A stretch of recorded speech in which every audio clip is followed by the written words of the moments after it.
রাজধানীর পল্লবীতে ধর্ষণ ও হত্যার ঘটনায় নিহত শিশু রামিসার পরিবারকে সমবেদনা জানাতে বাসায় যান প্রধানমন্ত্রী তারেক রহমান। বৃহস্পতিবার রাত ৯টা ৫০ দিকে প্রধানমন্ত্রী রামিসার বাসায় পৌঁছান। তিনি পরিবারের সদস্যদের সঙ্গে সাক্ষাৎ করেন এবং তাদের সান্ত্বনা দেন। দ্রুত বিচারের আশ্বাসও দেন তিনি। দায়িত্ব নেন রামিসার বড় বোনের। এদিকে প্রধানমন্ত্রীর আগমনের আগেই রামিসার বাসার আশপাশের নিরাপত্তা জোরদার করা হয়। সেখানে সেনাবাহিনী সহ আইন শৃঙ্খলা বাহিনীর সদস্যরা উপস্থিত ছিলেন। দর্শক, এ পর্যায়ে একটু যেতে চাই পল্লবীতে। সেখানে আছেন সহকর্মী মশিউর অনিক। অনেক প্রধানমন্ত্রী তো রামিসার পরিবারের সঙ্গে দেখা করতে গিয়েছেন। এই বিষয়ে সবশেষ কি তথ্য রয়েছে জানতে চাই।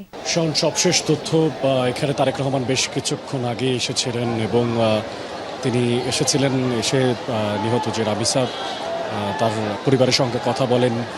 তার বড় বোন, তার বাবা মা সবাইকে তিনি সান্ত্বনা দেন এবং এক পর্যায়ে তিনি তার যে বড় সন্তান অর্থাৎ রামিসার যে বড় বোন, তার দায়িত্ব সব দায়িত্ব কিন্তু তিনি নেন এবং বলেন যে পড়াশোনা থেকে শুরু করে তার যাবতীয় যে সমস্ত দায়িত্বগুলো আছে সেগুলো তারা নেবেন। এই প্রসঙ্গটা আসলে মূলত আসে রামিসার বাবা যখন অনিশ্চয়তার কথা বলেন যে এবার তার বড় মেয়ের আসলে কি হবে, তখনই আসলে বলা হয়।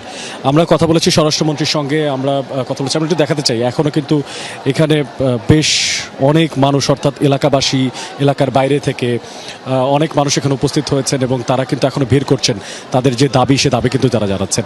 সেই দাবিটা কিন্তু তারেক রহমান অর্থাৎ প্রধানমন্ত্রী তারেক রহমান তার কাছেও কিন্তু জানিয়েছেন তারা। পাশাপাশি স্বরাষ্ট্রমন্ত্রী এখানে উপস্থিত ছিলেন, আইনমন্ত্রী উপস্থিত ছিলেন এখানে। এছাড়াও যিনি প্রশাসক, সিটি কর্পোরেশনের প্রশাসক, তিনি কিন্তু এখানে উপস্থিত ছিলেন। এছাড়াও মাননীয় মন্ত্রী কিন্তু উপস্থিত ছিলেন এখানে। আমিনুল হক। নানাবিধ আসলে বলা যায় যে এখানে যারা স্থানীয় আছেন তাদের আবেদন, তাদের যে আবদার, সেইটাই কিন্তু তারা এখানে জানিয়ে যাচ্ছেন। বিশেষ করে যত দ্রুত সম্ভব বিচার কার্য পরিচালনা করার কথা কিন্তু তারা বলেছেন।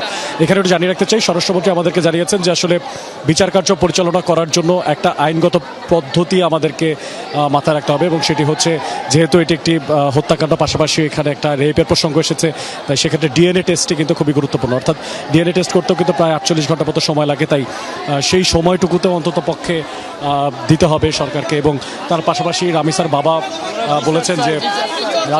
বলেছেন যে দ্রুততম সময় গ্রেফতার করতে পারাটাও, এটাও আসলে সরকারের জন্য তাদের কাছে একটা অবাক করার বিষয় ছিল।